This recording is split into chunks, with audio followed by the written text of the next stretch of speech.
Hello everyone, I'm the Gilded Gamer, and welcome to a starting guide to Botania. Now, to start Botania, you're going to need these mystical flowers. These spawn randomly throughout the world, but if you're on a sky world like I am, you're going to have to create your own flowers. And there are two very simple ways to create your flowers. First way is by bone mealing the ground. You can get yellow and red flowers, and by using 2 yellow dyes and 2 red dyes with 1 bone meal, you can create this floral fertilizer. And by using this, you can create flowers, mystical flowers, and usually you either get 3 or 4. Now, after using these, you put them in a crafting bench to get their petals, put them with a crafting bench with a mortar and pestle made with this, and then you create powder, colored powder for each. Now you can use any 4 colored powder. I just grabbed the first 4 off of any eye. But now you can create 4 fertilizer. Use it again. Got 4 again. So now I can make up to 4 fertilizer. Again, you can keep doing this until you get the flowers you want. But to start off, more importantly, you're going to need this flower, the mystical white flower, and its petals. And you create its petals, you put it in this, a petal apothecary, created with 2 slabs, 4 cobblestone, and any petal. I just chose the first off of any eye.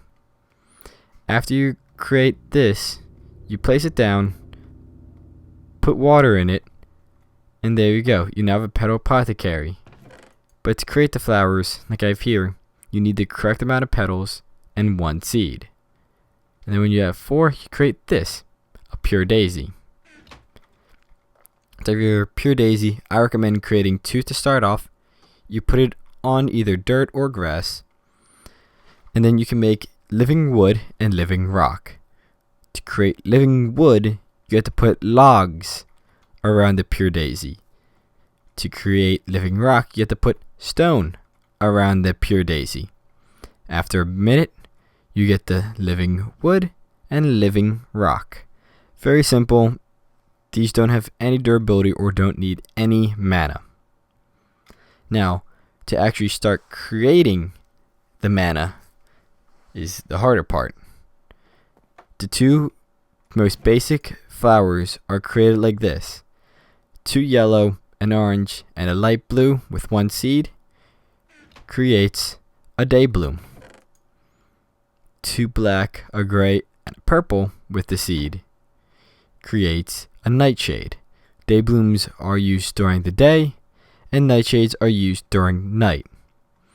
Now, to move the mana around, you're going to need these mana spreaders.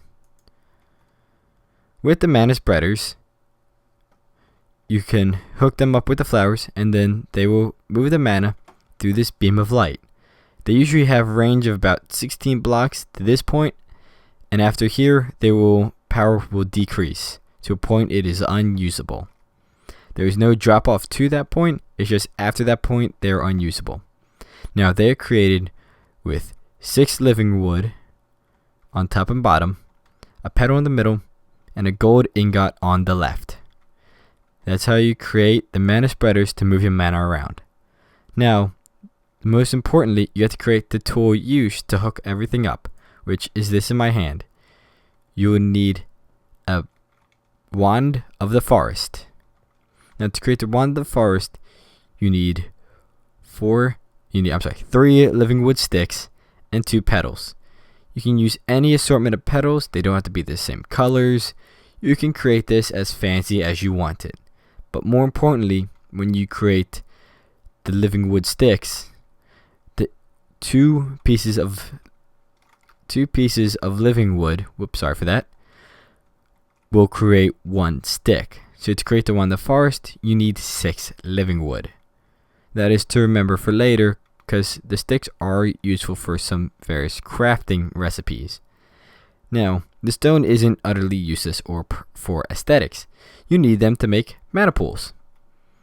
And if you put 5 in an upside down helmet like this, you get a diluted mana pool. Now, diluted mana pool doesn't hold a lot of mana. It's actually kind of useless. But if you make 2 of them, you can put 1 down, and after you get quite a bit of mana, you can toss it in and create a normal mana pool. Such as you can see here. This one has been getting mana for a little while now. There again. This one has been getting mana for a little while now. Now, the standard setup for the day blooms and nightshades is something like this. This is the one I normally go for.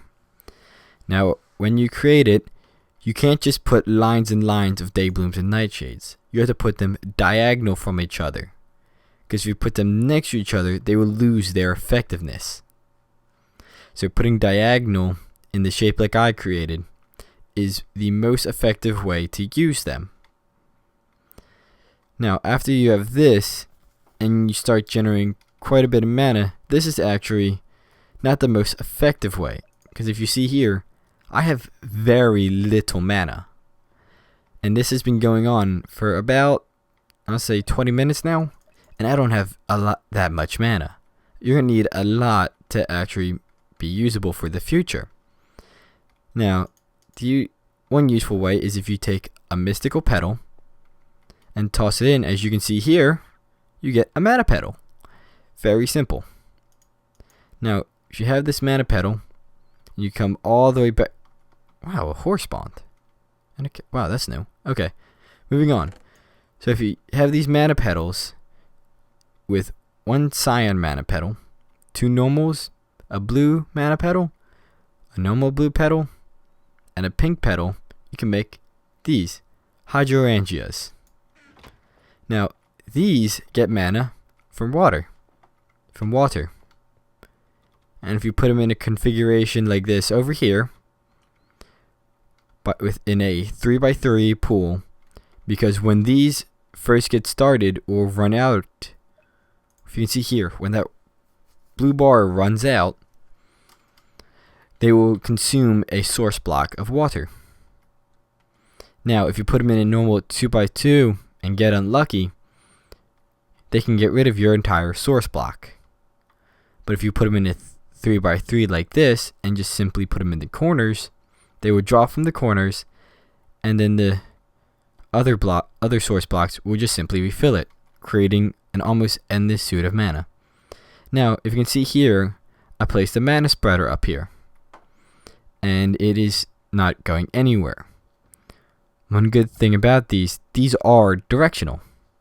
If you put your wand in bind mode like I have here, and make sure your flowers are hooked up to the mana spreader, you shift right click the mana spreader till you get the fancy colored box around it. Simply walk over to your mana pool, shift right click it, and there you go. Now your mana spreader is delivering mana to the pool. Very simple, just like that. And you can right click to see how much it's full. Doesn't matter what mode it's in, that's what I've been using. And I can see it's still very little, but again, it's faster than just using day blooms and nightshades alone. Now, as you can see, the hydrangeas are creating mana with this, and this is almost empty. So that's actually it for right now for the basic tour of Botania. I'd like to thank all of you for watching. This has again been a basic guide to Botania. Please leave a like down below. That would I greatly appreciate it. And if you like what you see for more guides or other game related content, please subscribe to my channel and check out my other videos. Again, I'd like to thank all of you for watching, and I would like to see you all later. Goodbye.